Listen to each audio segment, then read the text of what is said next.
Subscribe, hype, like, click the notification bell and turn on all notifications. And donate with a super thanks donation in the comments section below for the unfiltered, unapologetic SeanzViewEnt, your home for WWE news, rumors, and backstage chaos. This is where gossip gets exposed around the clock. Now, here's your host, the brash SeanzViewEnt. WWE Raw review, your thoughts, your opinions, because it's all up to you. I want what you thought, what you rated Monday Night Raw last night, to the delight of the viewers, the fans, and the subscribers, because each and every one of you matter at the end of the day, because if it weren't for you, there would be no Sean's View. I have never, and I mean never, seen this many red flags happening at the same time inside one wrestling company. And what I am about to lay out for you is not just one report. This is multiple sources, multiple reports, multiple headlines.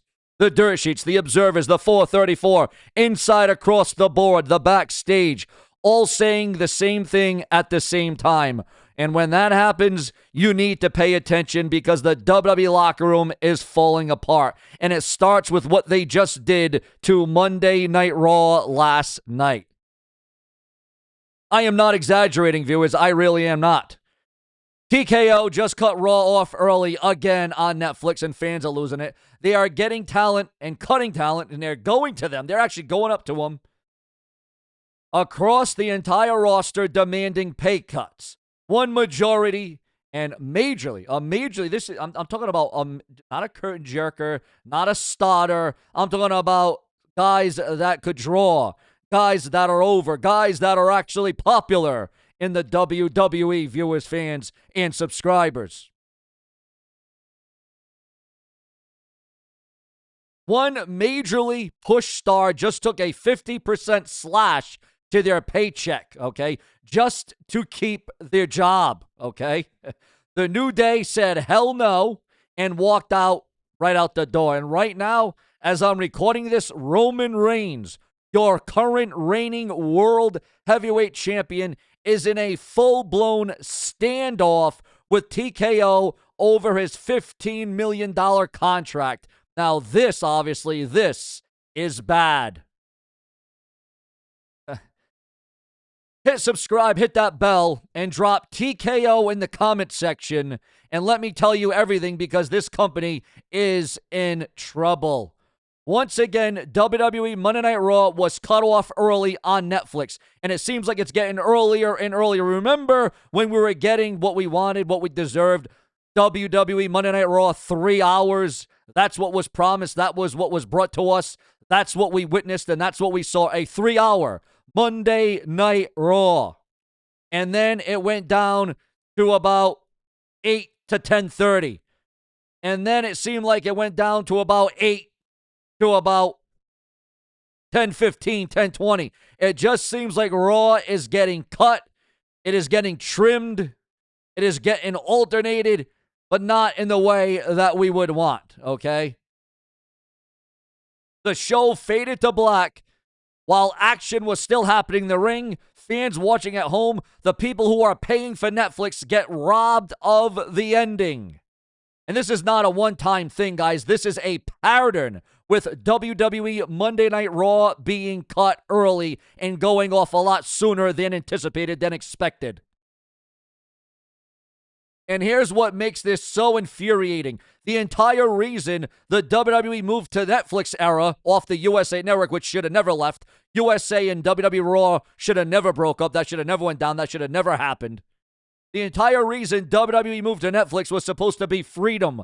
No more hard commercial breaks. No more strict time limits. When Raw was on USA Network, everybody understood that there was a hard out at 11 p.m. That's what she said. But Netflix, the whole selling point was run the show as long as you need to it. At least go to the 3 hours, right? At least go to the 3 hours. Let the moments breathe. Give the fans the full experience. Instead, Raw has been ending anywhere between 10 and 11 with zero consistency. Some weeks they go long, other weeks they chop it short, and fans miss the ending. One fan nailed it. They get a deal with Netflix so we don't have to deal with Raw cutting off early, and they do it anyway. And I'll tell you exactly why this is happening. According to those that know, TKO is cutting costs. They are cutting costs everywhere they can. And if they can shave 15 minutes off a broadcast, that is less production time, less crew hours, and less money. A 25-year production veteran just got fired last week as part of the behind-the-scenes cuts. They are cutting and gutting this company from the inside out. And the fans, well, the fans seem like an afterthought at this point. But cutting the show short is just the tip of the iceberg because what they're doing to the talent is 10 times worse. The 434 just dropped the report that sent chills down my spine. And remember, for more videos like this, like, comment, subscribe, click the bell, turn on all notifications. TKO is reportedly going and gutting by talent.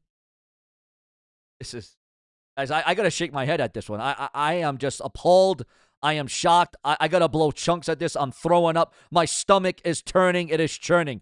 TKO is reportedly going talent by talent. Again, they are going talent by talent across the entire roster, asking them to restructure their deals. And these aren't friendly negotiations. They are trying to directly, again, they are trying to pay directly to TV time and productivity. That means if you're not on television every single week performing at the TKO demands, your paycheck shrinks.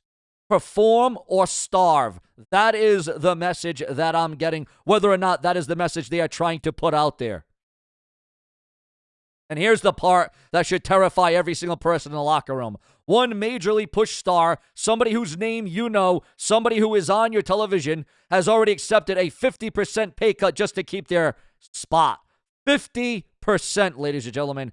That person is making half of what they were making before these cuts started. Because the alternative, getting released like the other 25 people who got thrown out the door. And it's not just one person caving. Others are saying yes just to survive, just to keep a job, just to stay employed. That is the environment TKO has created inside the WWE locker room. Fear, uncertainty, and desperation. I'm not talking about, oh, that was fear. I'm talking about fear, F-E-A-R. But not everybody is bending the knee. Kofi Kingston and Xavier Woods, the New Day, were given the same low-ball restructured offer. And they looked to TKO, and they looked TKO dead in the face and said no. Two men who gave 15-plus years to this company. Kofi has just signed an extension through 2030. Xavier was making well into seven figures, and TKO came to them and said, take less or leave. So they left. And it gets worse. Dave Meltzer just reported that several top WWE stars tried to get no-cut clauses added to their contracts during recent negotiations. Every single request was denied. TKO told them, we're not going to release you, but we are not putting that in writing. So right now, nobody in that locker room, nobody has job security on paper. Not mid-card guys, not curtain jerkers, not main eventers, not champions. Nobody is safe in the company, ladies and gentlemen.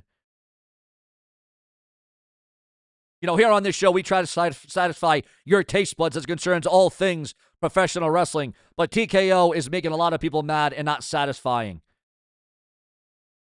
Now, UFC fighters are notoriously the most underpaid athletes in professional sports relative to the revenue that the company generates. Fighters have been screaming about it for years, but they can't do anything about it because they're really only one major MMA promotion. Where are they going to go? But WWE talent, they have options. AEW is right there. NJPW is right there. ROH, multiple indie promotions across the world. The independents are thriving. TNA is on television. And unlike UFC fighters, WWE stars have massive personal brands, millions of social media followers, and the ability to make serious money on the outside. Dirt Sheets even speculated that Brock Lesnar's retirement at WrestleMania might be directly connected to this. The theory is that TKO tried to force Lesnar into a pay cut, and Brock, being Brock, looked at them and walked away. Retired on the spot at WrestleMania rather than take less. Now, that's not confirmed, but when you line it up, Brock retires, the New Day walks, 25 people get released from WWE, no cut clauses denied. Unbelievable. Plenty more to come from the brash one. Later.